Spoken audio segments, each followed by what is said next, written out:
You want to check out an overpriced home and see how it goes? No. Round 2 of hilarious real estate memes. Get ready to laugh because today we're breaking down some of the funniest and absurd real estate memes you've ever seen. Hey folks, I'm Mark Magstadt, local real estate expert here in San Diego. Please make sure you smack that subscribe button and bring on the clips. Homeowner, the tenants are out so we can show this all day. The tenants at my showing time. Tenant occupied properties. A challenge. I have one right now that I have professional photos. Sadly, 2 days after the 4th of July weekend, the tenants are like, yeah, man, we'll have it completely cleaned up for you. I went over there, not so much. So you know what the tenants got? They got a bunch of stuff thrown away. They got me wiping down cabinets. They got me moving stuff all over the place. Luckily, they weren't playing ping pong in their underwear. But trust me, I have seen it all. I've seen it all before, and I'm not impressed. I've seen devices for smoking on the kitchen counter, some crazy smells. Tenant-occupied properties are tough to sell, but when we do sell them, it's great. My phone is alive with agent referrals, the sound of music. So what an agent referral is let's say I live here in California. I have a friend that is looking to buy in Utah. I find an agent out in Utah. I refer it to them. When they buy the house or sell the house, I get a referral fee. Normal referral fees are anywhere from 20 to 30%. A lot of times we forget about them. It's called mailbox money. You go and you open up that mailbox and boom, there's that referral check. So my phone is alive. Bring them, bring the referrals. You want to check out an overpriced home and see how it goes? No. If you do see an overpriced home, a lot of times what will depict the reality of it is market time. Normal houses are selling 17 to 30 days. I don't think this house is kid-friendly. Depending on the market, if they're priced right, if they're overpriced. I actually saw a home that has been on the market for 1,445 days. It literally is $750,000 above where it should be, and it just sits. So I don't know if that person is waiting for the reality of the market to catch up, which it probably could happen, but overpricing a house, it doesn't do anyone any good, and it's a waste of time for not only buyers and sellers. New agent, buyer's agent, listing agent. So yeah, the new agent, you come in, you're fresh, you're clean, you're excited, you're ready to answer that phone. All right, let's go. I have nothing going on. I need to do this. Buyer's agent, you know what? It gets frustrating because you work with buyers.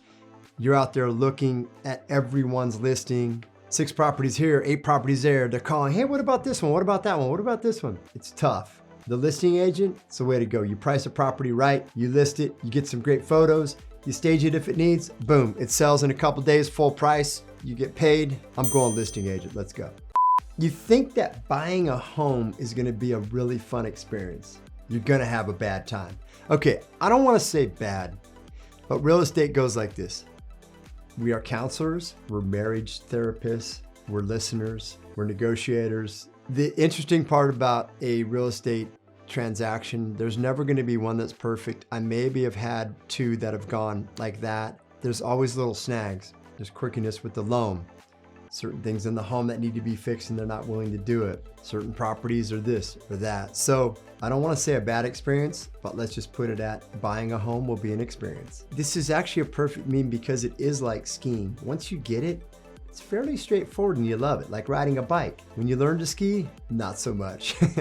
When my buyer changes job just before closing, it's danger. All right, so I can bring up a perfectly good example, not with the job change, but I had a gentleman, we were in escrow, he had a great loan dialed in, and he went and bought a brand new car and financed it 7 days before close of escrow. What happens is that changes your debt to income ratio. And unfortunately, he added debt to his ratio. And now the lender was like, I'm sorry, we cannot give you that loan. Your rate's going up. A couple things, don't buy a car, don't change jobs when you're in escrow, don't buy any fancy expensive things, stay the course till you close.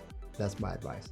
When a buyer calls during dinner, the sad part is, and the good part is, I answer my phone on a very regular basis, or I will do a quick thing. Sorry, can't talk now. I'll call you later. But if I'm out with my wife for date night, I'm not answering the phone. If a buyer calls and they're looking for 10 million plus, they're gonna be in town tomorrow. I hate to say it, I'm gonna answer the phone. So depending on the buyer, you may or may not answer it. Oh man, realtors, after making $15,000 commission, and they give you a $50 gift card as a closing gift. No need to thank me. This is a tough scenario, and we can never really do right. I tend to give a closing gift depending on what my clients enjoy. If they're wine drinkers, a nice bottle of wine. You don't want to go too high, you don't want to go too low. Too high?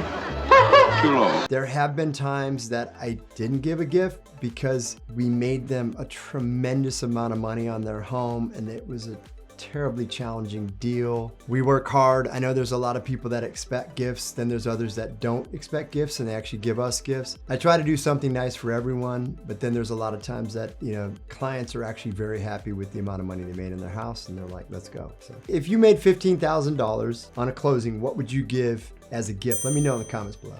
How you sleep knowing that the real estate market is on fire and you see many deals coming up. Good old Simpson, man, he's just sleeping away like a little baby.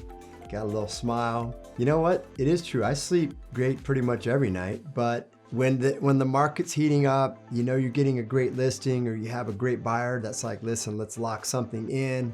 Let's go full price. It's a good feeling. We sleep good at night.